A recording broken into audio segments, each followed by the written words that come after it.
Hi everyone, Christina here. Welcome to day 9 of the holiday card series for 2021. Today's card is really simple and easy, and it's something that you could do by adapting to stamps you have in your stash or use the same stamps that I'm using today. Any of those options would be great. It's all just about stamping patterns, cutting out bands or borders, and then ink blending over the top of them to create a different color palette. So let's get into I'm starting out with this stamp set from Reverse Confetti. This is the Patterned Panels stamp set, and I'm going to be stamping all but one of these all at the same time. So I'm positioning them inside my MISTI stamp positioning tool on top of some white cardstock. This is Neenah Classic Crest Solar White 80-pound cardstock, and I'm just positioning them with a little bit of a gap in between each one of these borders.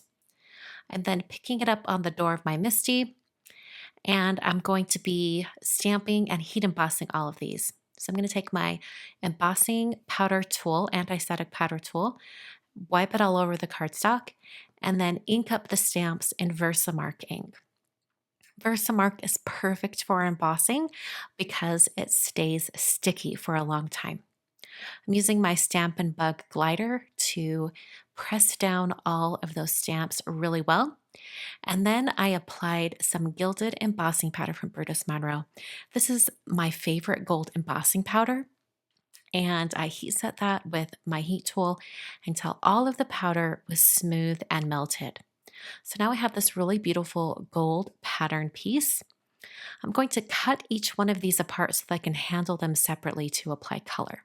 So I'm using a ruler and my craft knife and just cutting these apart right on the edge of each design. I used a ruler and a craft knife for this, but if you were making this card, you could definitely use a paper trimmer. Just a word of caution though, your stamps might not be on the cardstock completely straight. So don't put your paper up into your paper trimmer right up at the top and use the edge of the paper as a guide. Instead, just try to line up the edge of the pattern with your blade and your paper trimmer. That's going to be the easiest way to get it nice and straight.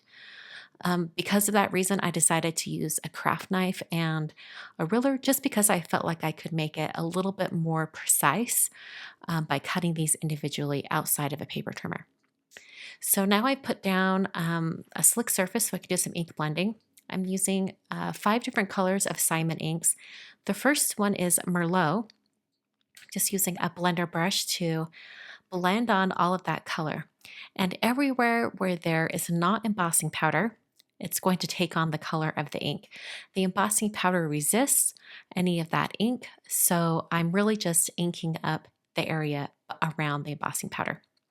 At this point, I decided to switch from using a slick surface to just grid paper, and that's so that I don't have to clean up the inks in between. When you use the slick surface, the inks will transfer if you go right back over it, but this way I don't have to do that. This next color was Lipstick Red, and then I'm going to go on to the greens. I'm using the color Evergreen, which is a nice, dark, intense green shade. It's perfect if you want to do sort of 2 tones of red and 2 tones of green. So Evergreen is lovely, and I'll wipe that off with a paper towel to take off any of the ink on the embossing powder surface. The lighter ink I'm using of the greens is called Celery. I'm using another blender tool just to blend that on. And then for my final color, I decided to go with a very pale blue. This is the color Sea Glass, and it's very, very pale in comparison, so it's a nice aqua blue. So now I've got all 5 of these little stamped and heat embossed strips, and I'm going to adhere it onto some white cardstock. It doesn't have to be white cardstock. This could be anything. It could be grid paper even. I just needed something to hold these pieces together. So I used some Tombow Extreme adhesive and I adhered the first panel, the Merlot inked color panel, and I'm then using the Lipstick Red panel and putting that right underneath. On my finished card, I plan to have these 2 red pieces together, the greeting, and then the last 3 pieces. So I'm putting the 2 reds together, and then I'm going to turn it to the other end, and I'm going to glue down or adhere the dark green border followed by the lighter green and the aqua. So these are going to be 2 groups of panels put together. Then I have my little paper trimmer here, and I'm going to cut these apart. So I'm first going to cut the 2 groups apart, and then I'm trimming down each individual panel. And because I've adhered them all the way up to that top edge of my white cardstock, I now know that that is a nice clean edge that I can use. I trimmed each one to 3.5 inches wide, and then just right up against where each color ends. And I did that for the 3 colors as well. I then created a black card base. My card is an A2 sized card, so it's 4.25 by 5.5 tall. And I placed my panels down on there with a gap in the middle. If you remember, I said I wanted to put my greeting right there in the middle. I'm using another stamp set from Reverse Confetti called Sparkle and Shine Sentiments.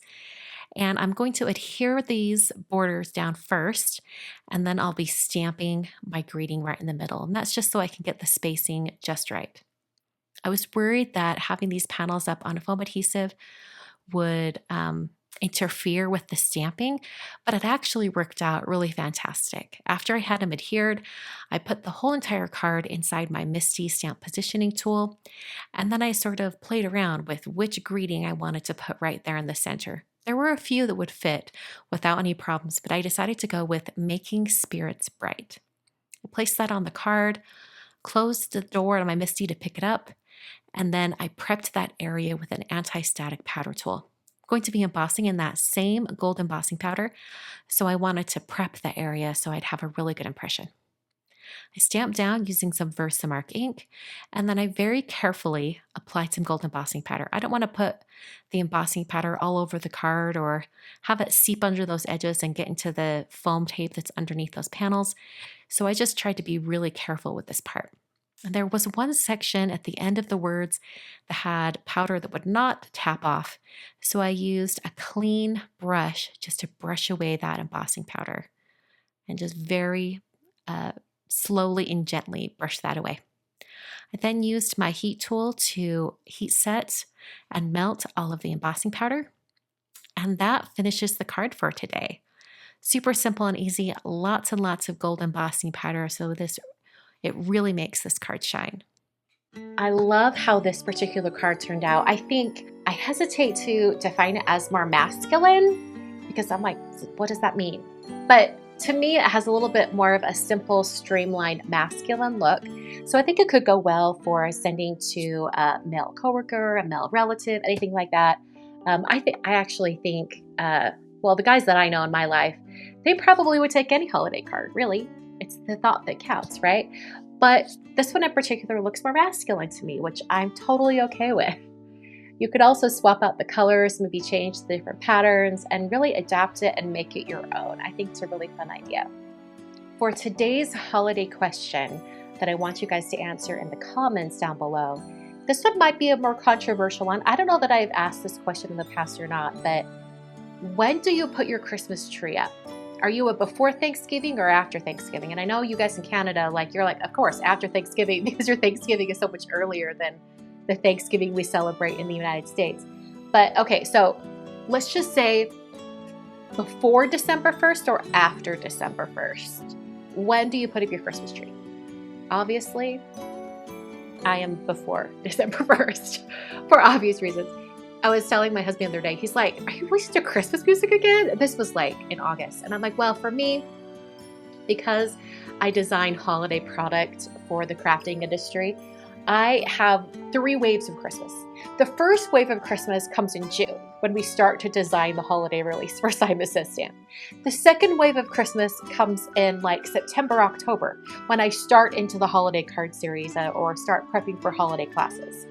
And then the third wave comes 2 weeks before Christmas when I actually listen to the Christmas music at the appropriate time. So I have 3 opportunities to listen to Christmas music year round, and I don't mind that at all. I love Christmas. Christmas is my favorite holiday, I would say, for sure. So let me know, are you a before December 1st or after December 1st Christmas tree person? Let me know in the comments. I'll be back on Monday with day 10 of the holiday card series. Until then, have a wonderful weekend, and thanks so much for watching.